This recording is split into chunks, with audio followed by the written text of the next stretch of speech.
Well, we've heard the major parties arguing today about who can be trusted to look after the economy and workers. This issue of trust also came up in the ABC's Vote Compass survey. Around 150,000 respondents were asked how trustworthy they found the Liberal, Labor and Greens leaders. Labor was Malcolm Turnbull was rated as the most trustworthy with a score of 4.7 out of 10.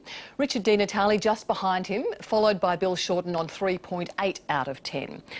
One of our panellists made an impassioned speech to Parliament on just this subject recently. Let's take a look.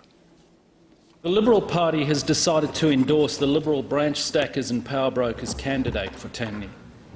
And this demonstrates the moral and ethical bankruptcy that are now fundamental to the major parties. The coalition are the worst economic managers, apart from all others.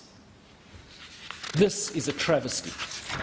We need to deal with the very real issues facing Australia and do what is necessary. Dennis Jensen, at what point did you decide that this party that you'd represented for more than a decade in Parliament was morally and ethically bankrupt? It's been getting progressively more that way, Eleanor. When I first went to Parliament, John Howard was Prime Minister, and I very distinctly had the feeling that John Howard had the nation's benefits, nation's good at heart as a first priority, and the party came second. I'm now seeing that with both major political parties. The simple fact is it's party first and constituent second. So the most important thing for the parties, quite frankly, is the party's good and power. Indeed, Michael Kroger said of me when I lost pre-selection, oh, well, he might have been popular with the constituents, but he wasn't popular with the party. I think that says it all, that it's an issue about the party rather than the policies that will benefit Australians generally. Dennis, you could say, though, that it's all about you as well, because if you had a problem with your party, why didn't you leave rather than wait till you just weren't pre-selected? Look, that's a valid criticism. I mean, certainly I think that my record shows that I've been one of the most outspoken members, and that's certainly been part of what has caused me a problem with the Liberal Party. The fact that I have been outspoken, I've spoken my mind.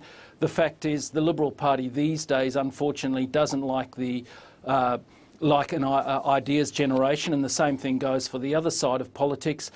They want conformists who will simply toe the party line. Today you tweeted against your party on the PM's jobs announcement, on Medicare, on superannuation. So you clearly do feel free to speak out about your old party now that you've left. But, you know, anything else you want to get off your chest? Look, I mean, some people are going to say that this is a sour grapes issue or whatever. It's not. The reality is I've stated that I would be preferencing the Liberals first in terms of my how to votes. If it was simply sour grapes, I certainly wouldn't be preferencing the Liberals first. There are major problems with the policy framework with both major parties.